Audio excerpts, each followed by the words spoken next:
Okay, so a little about me. Yeah, my name is Will, obviously. I'm 23 years old and I'm from Wales and I can speak the language, Welsh, which is something I'm very proud of.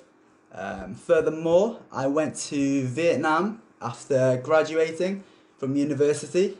Um, the reason I went to Vietnam was because I didn't really know what I wanted to do, and I came across this fantastic opportunity to teach. Having graduated with an English degree, I would I would constantly Google the different results, what could follow an English degree, um, and to be honest, the results weren't very inspiring. But that's until I came across teaching English as a foreign language. So that is something I jumped on immediately, and I was very captivated by this. So I went to Vietnam, and after being very intimidated by the idea, um, yeah, I went and I had the most. I'm probably going to sound cheesy many times throughout this webinar, but I had the most life-changing experience. Benefited me amazingly, not just in the sense of a career, but also there's a lot of personal development and a personal growth there. And unfortunately, due to the dreaded C word and the pandemic, I had to come back and I turned my sights towards online teaching. And I've been teaching for, I can't believe, 7 months now. This lockdown has gone so fast. So yeah, that's just one of the benefits about online teaching, how it seems to be pandemic proof. It doesn't really matter whether you're in a lockdown or not. I'm actually in a local lockdown right now, and it's not affecting my hours at all. So yeah, that's one huge benefit.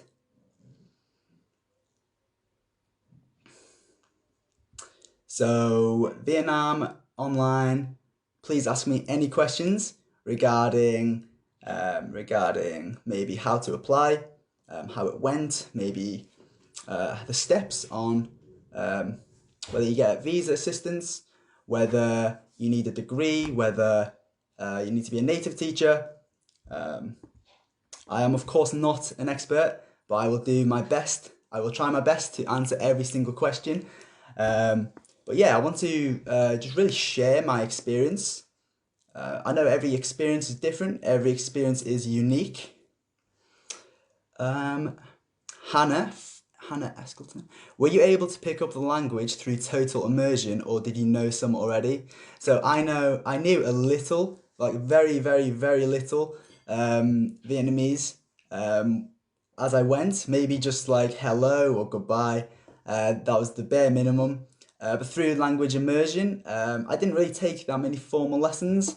I actually only took like three, maybe, and that's one thing I sort of do regret. I wish I took more. Um, but yeah, I picked up on a bit of the language and tried to incorporate it into my daily encounters with the locals, and they're very happy people. They're so lovely. I've never met such a lovely bunch of people. Um, but their smiles, it brighten it gets so much bigger when you just try to speak Vietnamese. Of course, you will make some mistakes. It is a very difficult language to learn. Um, Once I did try to describe someone as beautiful and use the word, I actually described them as sticky. So yeah, it's a bit of a mistake, but it's all part of the experience. Just making these mistakes, and it makes these encounters of convenience become more meaningful. So yeah, what's your favorite thing about living in Vietnam? By Molly. Um, Truly, it would probably be just just the lifestyle. It was very Hanoi was very chaotic, but also very free at the same time. The people were so lovely, and especially as a foreign teacher, you get a lot of positive attention and a lot of interactions with the locals, and this is something that I do really miss. Coming back to the UK, of course, there's of course no interaction with anyone who has the desire to learn English, even if it's just a 5 minute conversation on the street. And also the students. The students are possibly the most grateful people I've ever come across. They relished the English lessons. They loved the idea that a foreign teacher came to their school, and they gave you so much attention and so many gifts as well. It's actually crazy how how grateful they were.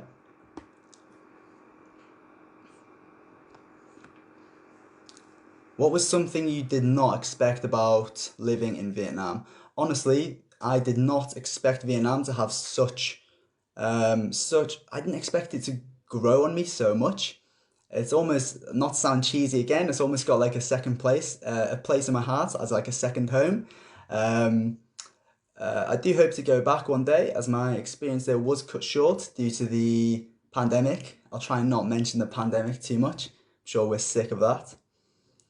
But yeah, one thing I do want to say, it's not a disclaimer, but I'm not a teaching guru.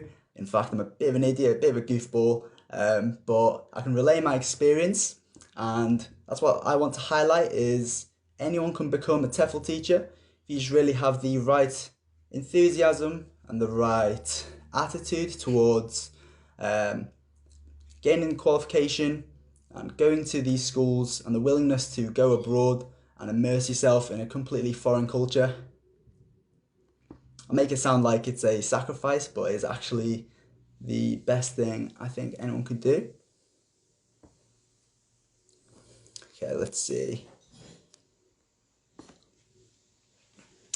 Rosie, what was your school like to work at? Were you the only foreign teacher? So actually in Vietnam, I worked at multiple schools, and there were many foreign teachers at each of the schools. So I worked at 8 schools a week. You'd work at two schools a day sometimes, one in the morning, one in the afternoon, and of course maybe it's more difficult to build a relationship with these students, but there's a lot of variety. It's perfect going from location to location. Some people did have more consistency with their schools, but yeah, but the schools were fantastic. As soon as you walk in through the gates, the kids just surrounded you, and they wanted to give you high fives. They wanted you to play football. The class sizes were quite big, but of course, you'll find naughty students everywhere. However, I think cheeky is the better word to describe the Vietnamese students. They're very playful. They're very engaging. Molly, what advice would you give to someone considering a teaching job in Vietnam? Um, if you are a first-time TEFLer, I would encourage you to go on an internship rather than go independently, simply because of the visa assistance. You get the orientation week, in which you have comprehensive workshops. You arrive with other foreign teachers. You really form a big community, and you also have some like help or workshops in the cultural sense. You have Vietnamese lessons. You'll have tours around the city, and it honestly is the perfect way to ease yourself into this foreign culture. So Premier TEFL facilitated all this for me. I feel like I would be lost without Premier TEFL. They helped me with accommodation, free accommodation, salary, work placement, course, orientation week, Vietnamese lessons. So yeah, my biggest advice would be to first go on an internship and sign for a semester. And if you do like it, you can do what I did and sign for an additional year as a teacher. Okay, so one of the first things I'm going to talk about is why I went. So I graduated. I'm not going to lie, I do have some paper here. I'm going to go through them systematically. I haven't memorized everything. Yeah, so why and how I applied. So, so I pretty much went to uni just for the sake of going to uni. I really did not know what I wanted to do. So I graduated with a English literature degree. By no means do you need an English degree to teach English, of course. but it was helpful. However, I came out of university without any real path to explore following an English degree. I feel like it's a very versatile degree, but not doesn't lead to any direct jobs. So I was pretty much directionless. Um, so I'd spend second year, third year Googling the possibilities of what I could do, and the only thing that struck me was teach online as a foreign language teacher, teaching English abroad as a foreign language teacher. Um, yeah, so when I would bring this up to friends, I would say, "Oh yeah, this is something I might want to pursue. Maybe go to Vietnam, maybe go to Thailand and teach English as a foreign language." And often they were very encouraging, but also they weren't dismissive. I just think they're like, "Okay, yeah, yeah, you're going to do that, okay." So I think many people did not expect me to follow through with my intentions. So yeah, so simplified, I went to Vietnam because it was an opportunity for me to travel as well as work simultaneously. I did not want to go straight into a 9 to 5 career job in the UK. I wanted to explore my options, and I wanted to travel as well. My traveling experience didn't really extend beyond Europe. So at this point, I really wanted to sort of seize the day, not to sound cheesy. I wanted to seize the day and um, and yeah, explore a new corner of the world. What else? Yeah, so of course there was a lot of pre-departure anxiety. So I was very enthusiastic about the idea until it came to maybe a week before. And honestly, this is such a short-term sacrifice for an experience which will have an immeasurable amount of advantages. Honestly, I went to Vietnam thinking it would be a 4 month period of just exploring my options, like a little side quest in a game or something. But it turned out to be something much more. I really do want to pursue the TEFL industry. I want to work in different cultures and expand my portfolio as a teacher and gain more experience. So even if you go on the internship with the intention of having just a short term experience, it may surprise you and it might just convince you to stay much longer. Matt Austin, why did you decide to stay on in Vietnam after the internship? Simply because Vietnam was just a country which felt like a second home. It was so different to the UK, and also this is thanks to the internship because we went with maybe 40 other people in our company. So we already had like an established community of teachers. They were all first time teachers. They were all in the same position. However, it was a very diverse community of teachers. So some of my friends were 21 at the time, others were late 30s. So one of my friends was like an oil broker and studied economics. Another one did maths and was like a swim coach. Another one, I think one of them worked in a prison or something. So there were so many people from the diverse range of backgrounds and qualifications and academic experience. We were all in the same boat together. We were all experiencing something new for the first time, and that definitely brought us closer.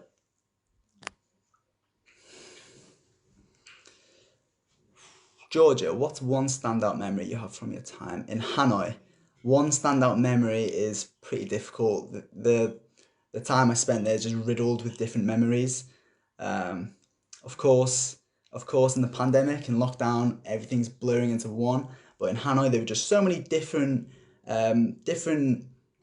memories I can pinpoint to, and I don't think I could. I think it would take me 45 minutes just to choose one, to be honest.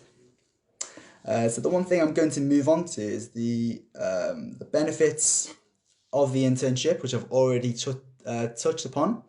I could spend hours talking about the benefits of the paid TEFL internship, which is on Premier TEFL's website. One of the huge benefits is the orientation week that you have upon arrival. So in this week, you are placed in a hotel with maybe I was placed with 100 other teachers. Some that were going to Halong Bay, some which were going to Haiphong, Ho Chi Minh. Many of them stayed in Hanoi. So you're given plenty of workshops, very comprehensive training workshops. These workshops would they would surround, or they would focus on classroom control, classroom management, activities that I use so many times. Of course, whether you are a new teacher or an experienced teacher, there's always room to take some inspiration from other teachers. And of course, we had very experienced teacher trainers that obviously had experience. And they gave us so many new options to engage the classroom. So it's really amazing how much you can learn in a week, especially after doing the online course. You get a more hands-on experience. You also go to some of the public schools in Hanoi, and you are able to have classroom observation. And that was another thing that put many of us at ease. It made us realize just it's really not that intimidating, and just how nice the students are. Even when you were just watching the former intern do their work at the front of the class, many of the students tried to engage with you. That was very warming. They were absolutely a delight to teach. So Hannah, you mentioned you were teaching online even though your internship was cut short. So I signed on for another academic year after the internship.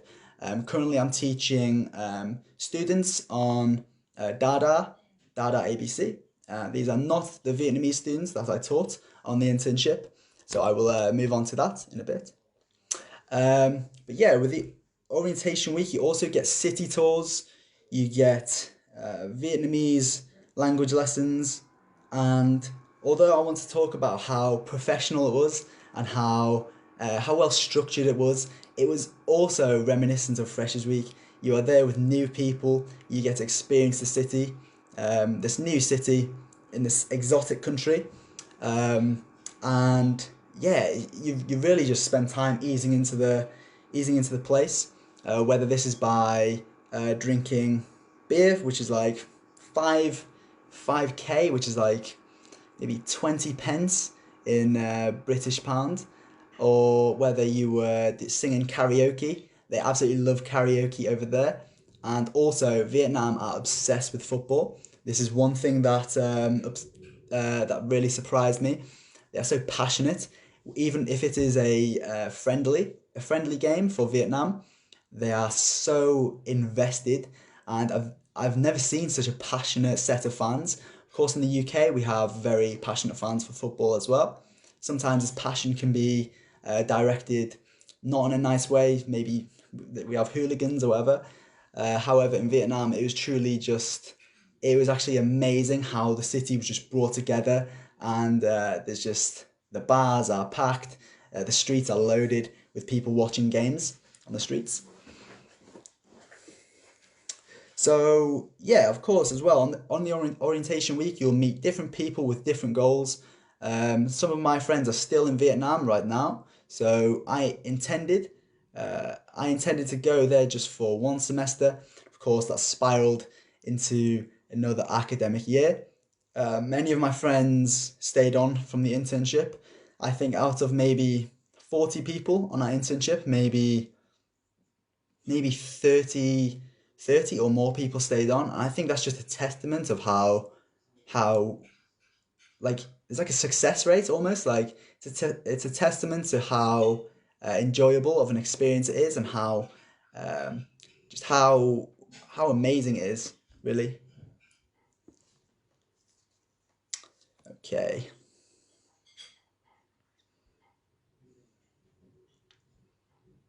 What was the, oh, so this is Molly. What was the biggest difference between the internship and the contract you signed after the internship? So if you going on the internship, obviously you sign as an intern, but after you've established yourself within this company, they'll sign you again as a teacher. You'll get a pay rise. You get more benefits, but this is something that I could not have achieved without the internship. It's really just a fantastic way to get your foot through the door, especially considering the course is attached with the internship. I think if I had done the course and didn't have a follow up, I would have been sat at home thinking, where could I go next? Where could I go next? I do think it's a really good idea to do the course and follow up with the internship all in one package. They will help you with visa assistance. They will find you work placement. They will find you free accommodation. They'll get you a very good salary. Goes a long way in Vietnam, and that's another benefit I want to touch upon is the pay you get as a native teacher, a foreign teacher, sorry, or a native English speaker. Um, they are paid very handsomely, and when you consider a beer in Vietnam costs maybe 30p, you'll be able to save definitely.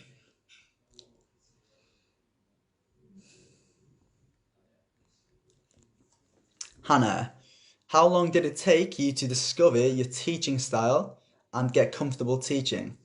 So actually, my first day of teaching was a bit mixed. My first lesson was pretty terrible. I'm not gonna lie. I went there with I was brimming with enthusiasm, but I was talking too fast. The kids just did not understand me.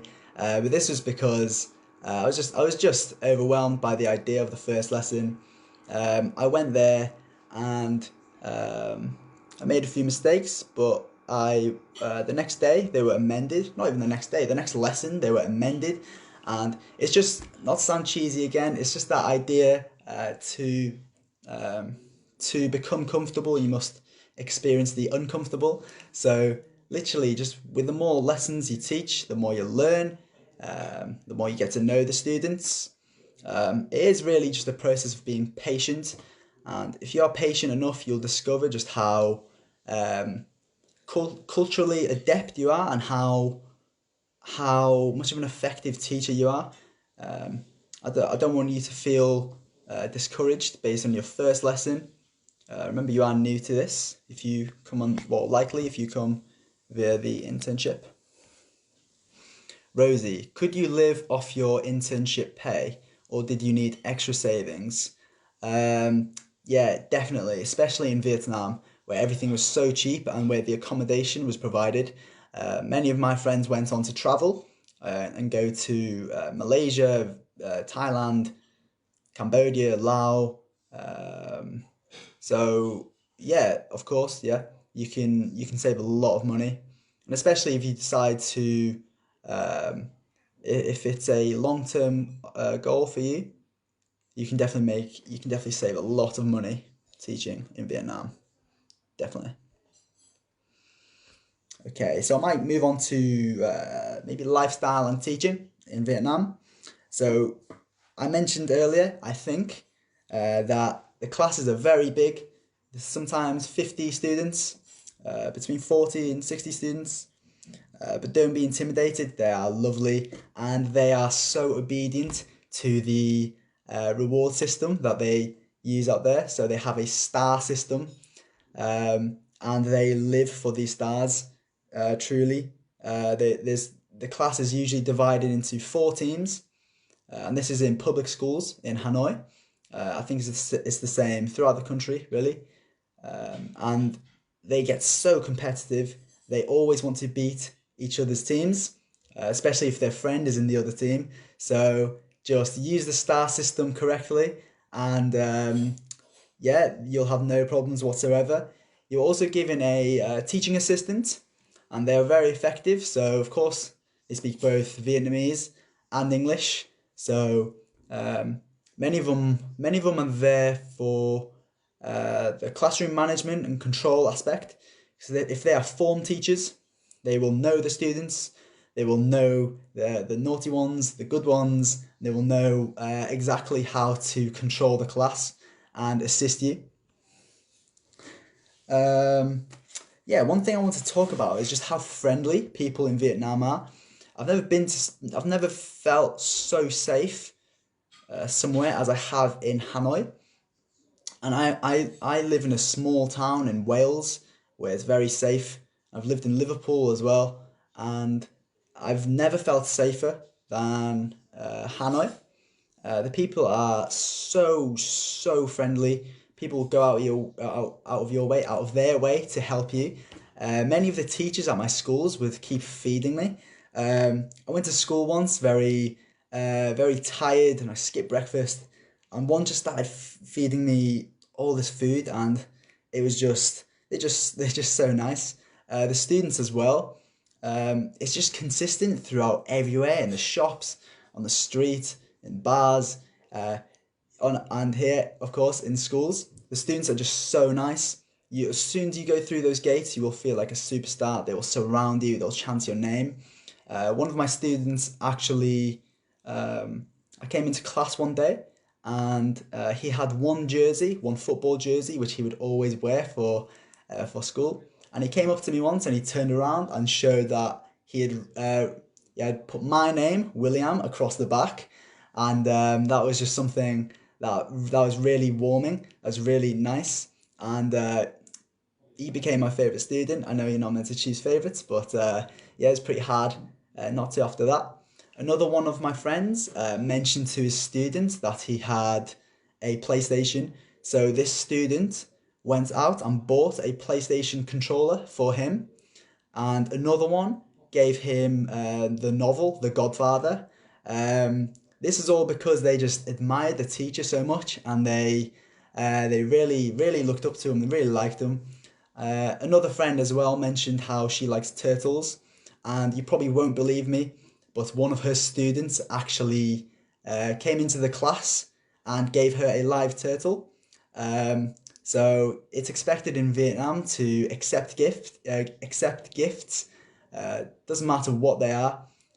So she accepted this turtle, which was, I think it was imported from China or something. I don't know. It's pretty bizarre, but it just shows how these students go to such a length just to show their appreciation towards the teachers. Molly Rose, what was your social life like in Hanoi? The social life was fantastic. Hanoi has a thriving expat scene. I didn't think I would meet so many travelers, so many teachers, and it has a district as well where it is, it is filled with teachers. Of course, in the internship, we were placed in a local area, which is very authentic and very immersive. When I signed for an extra academic year, I moved to this new district, which was a bit more, yeah, a bit more full of expats. And yeah, the if you like to go out, you can go to Beer Street. You can go out as often, well, not on a school night, of course, but if you like to go out, you can go out, and you will love the nightlife in Hanoi. But of course, if you like the landscapes, like the nature side, you can go somewhere every week. Every weekend, we went somewhere new. You could go to Ninh Binh, go to Hà Giang, Sapa, Da Nang. I think Vietnam has 2,000 miles of coastline. So there's no shortage of options if you are a nature lover. So really, I think Vietnam's catered towards uh, every kind of person, to be honest. Okay, so I think I will move on to what time is it? I can't tell if I'm rushing or if I'm taking my time. Okay, I will move on to it's inevitable. Coronavirus has to be mentioned. Um, So coronavirus was unfolding in Vietnam, and we were in a period of obscurity and a bit of anxiety. Really, we went maybe 2 months without teaching, and I think this is a testament to just how proactive the Vietnamese government are. They really did, take control and try to minimize the severity of the pandemic in Vietnam. But it came to the unfortunate decision that we had to leave due to schools not resuming, and our company could not pay for our visas or keep paying us every month. Sorry, because of the pandemic. So we were essentially there. They did support us. They supported us by paying 50% each month, even when we weren't teaching.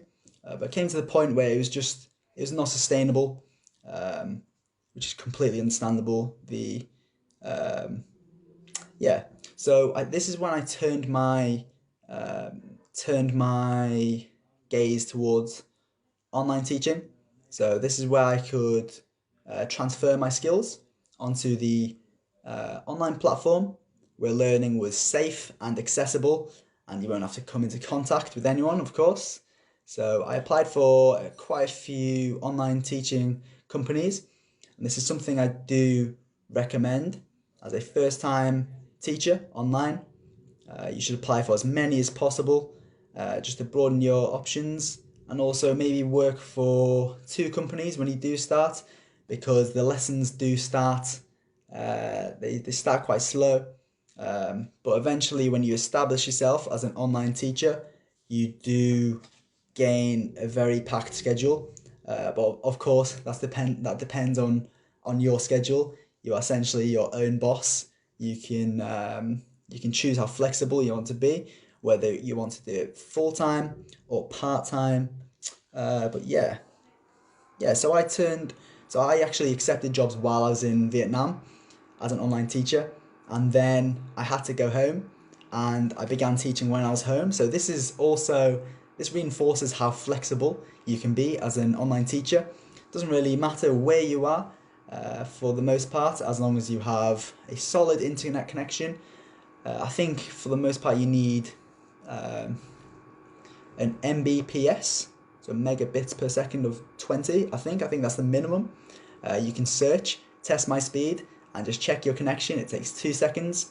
But yeah, it just also goes to show how flexible and how resilient the e-learning and online learning industry is. So I'm actually in local lockdown right now, and it's not affected my hours at all. I'm still just going about my day-to-day life, just teaching with quite a lot of classes. So yeah, that's one major benefit. Georgia, was adapting to online teaching easy? And which type of teaching do you prefer? Um, well, because I've already done the online teaching course with Premier TEFL, felt like I was equipped to step up to the plate and become an online teacher. Of course, it's more difficult if you have a maybe kinesthetic learner, so learners that thrive more on activity and touch. Yeah, so you obviously can't give them materials or objects to help facilitate their learning, but of course you have smaller classes and you do have more of a control. Um, but yeah, you do have to give them your undivided attention. Of course, that is always the case. But however you are, it is either on or off as an online teacher.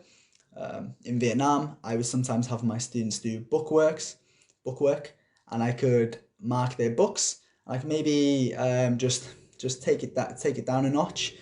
But when you are online, you really have to make every second count. Yeah, so you have to give them your undivided attention. And also, to you loyal fans, there is a discount on the TEFL Pro courses. There are many of them. So the TEFL Pro courses are 30-hour courses. So if you want to become a specialist in business English, teaching IELTS preparation teaching young learners or teaching online, you can get an extra discount with the code webinar50. So yeah, even though I've completed the course and have experience, I'm also looking to expand my skills. Yeah, okay. So how did you have to prepare for online teaching? Yeah, so one disadvantage with online teaching is how it's quite obvious. It's very technologically dependent. You do need a high quality webcam. You do need a high quality microphone, and this will affect your salary if you turn up to the interview with a very an awful microphone, because obviously you need to articulate yourself as the teacher. You need to get your message across. You need to be able to develop these students' English. So yeah, you need to really invest. Really, not much. You need to invest in just decent equipment, which will pass the standard. And yeah, you need to look at this as a short term investment. You'll benefit from it more. You'll be given more lessons. You'll establish yourself as a more credible teacher if you have the right equipment. They're not expensive at all. I got my webcam for maybe £30 from Amazon, and I made that money back very quickly. So if you're teaching online, I do recommend that you come prepared with the right equipment. And also, I do encourage you to form a classroom. So this is just a corner of a room in the house. I'm not going to show you that side because it's so messy. But this little corner, I've just stuck up posters, and many companies will ask you to either have the logo on your back, on not your back, your backdrop, as your backdrop, or they will ask you to have um, just a nice background, something that is not dull and not just a blank canvas. Yeah, you can think as your wall as a blank canvas that you can decorate. So this is an opportunity to attract students and just maybe show off a bit of your personality based on what you want to have there. You can have posters of the alphabet. You can have pictures of your experience in different countries. Yeah, Hannah, what was the age of the learners? So I currently work for Dada, and the age of the learners is the age of the learners. So I teach from maybe 5 years old to 14 years old. I'd say it's more rare that you would get teenagers. It is quite rare. So most of them would be young learners, and yes, you have to be very active and very. You have to smile a lot. That's one thing I can't say enough. You have to smile so much when you're teaching online. I think everyone should smile anyway, but yeah, you have to be very engaging, very enthusiastic with them. So yeah, with Dada, you tend to have more younger students. However, I also taught with iTutor. So if you would like to teach adults and teach maybe more um, diverse subjects, you can teach lessons based on business, on different cultures, and maybe yeah, more specific subjects. You'll teach people from different backgrounds. So many come from corporate backgrounds, many are doctors, many are police officers. Yeah, and you'll have small groups, maybe between 1 to 6 people. And they are adults on iTutor, and they're also a company that I do recommend. They're very good. Oh, also, should mention I do have an Instagram takeover every Saturday on the Premier TEFL Instagram page. This is where I document my day as an Instagram teacher, just to show you some of the advantages or disadvantages. It's mainly the advantages because I have a very flexible schedule. I can pretty much do what I want when I want. I can able to accommodate my needs. Also, I live right next to the kettle, which is just perfect. So please tune in on Saturday. I will also answer all the questions that I've missed on Saturday. I'm happy to answer as many questions as possible. Sorry if I do miss out on any. but I will make sure I do address these questions on Saturday. Maybe I'll talk about the requirements of teaching online. So typically, they will expect you to be a native English speaker. For the most part, they do require, many do require degrees, and for you to be a native speaker. However, there are some online teaching companies, like big companies like Palfish, that do welcome teachers with no prior experience, as well as being a native speaker. So for Palfish, you do not need to be a native English speaker, as long as you are proficient and you are very enthusiastic. They will definitely give you a chance. And I do definitely agree with the idea you can learn skills, you cannot learn a personality. So when you do go into that online teaching interview, be sure to smile as much as possible and just show them how energetic you can be. Of course, many students will not require a higher level of energy. Some will have more developed English, so you can converse with them more freely. But this interview, where you will have a mock lesson, it really is the chance where you can demonstrate how energetic you can be. Of course, you cannot play the long game, as if you are building a rapport or a relationship with a student over a period of lessons. You have to demonstrate your skills and self-confidence in this one segment.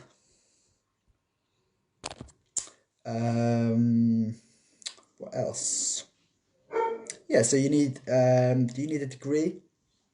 Some require that you do need a degree, but not all of them.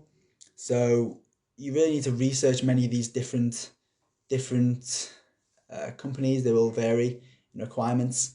But for example, Palfish is an example where you do not need a degree, and you don't even need to be a native speaker, and they are a very reputable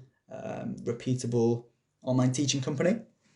Yeah, so please let me know if you have any more questions, or even if you disagree with anything I said.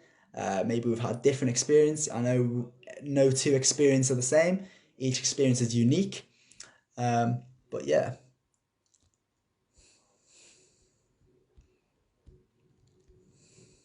What else do we have here? I feel like I've been rambling for so long. How did you communicate with your friends and family back home? So I'm sure we've heard of Zoom at this point. Who hasn't? So I'd use Zoom or Skype just to speak to my friends back home. But really, it wasn't really a problem. Sometimes you do get culture shock, you might get homesick. But going on the internship to Vietnam, you are all in one big family, and I've made so many friends they'll be lifelong friends. So you build such a strong, inclusive and welcoming community of friends and teachers. For example, when 40 of us were placed in Hanoi, not a single person. This did surprise me. Not a single person went home, and that does emphasize the fact that we were very close and we were very supportive of each other. If someone did have a difficult time, they would stay there simply because of the friendship that was built. And of course, you will have some periods of homesick wherever you go. Yeah. Besides Palfish, who do you suggest? So I've worked for Dada and I've worked for iTutor. They are very good, very reputable. Once again, I'm not too clear on their requirements. I think they do require native speakers. However, someone would have to correct me. I do. Once again, I'm not an expert on this. I can only speak from my experience. But yeah, so in the comments is an article with a list of companies for native and non-native speakers. So thank you so much for supporting me with there. Also, what kind of age can you expect? So typically the wage ranges between $13 to maybe $25. Really depends on your experience, your level of qualification, and also just how many lessons you book. So, for example, Teacher Vanessa, I'm sure you've heard of Teacher Vanessa. She has an Instagram takeover every Tuesday, and she travels the world, and this is sustained by her online teaching. So she uses this to go to the next place. I think she has been to Malaysia, Thailand, Italy, the UK, Ireland.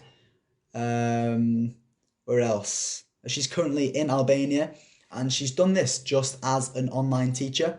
So really, it depends on how much effort you put into this opportunity, because it can be a part-time thing during your studies, or it can be a full-time job. But yeah, Teacher Vanessa, I do highly recommend that you check her Instagram takeover out, and also her webinars. She's been able to sustain her travels throughout, even during the pandemic, which is very, very, very inspirational. I'm sure she's overcame a lot of obstacles getting through country to country. Yeah, please let me know if you have any more questions. I will go through the comments, and I will address these comments on Saturday as well. I do really apologize if I cannot answer your question today.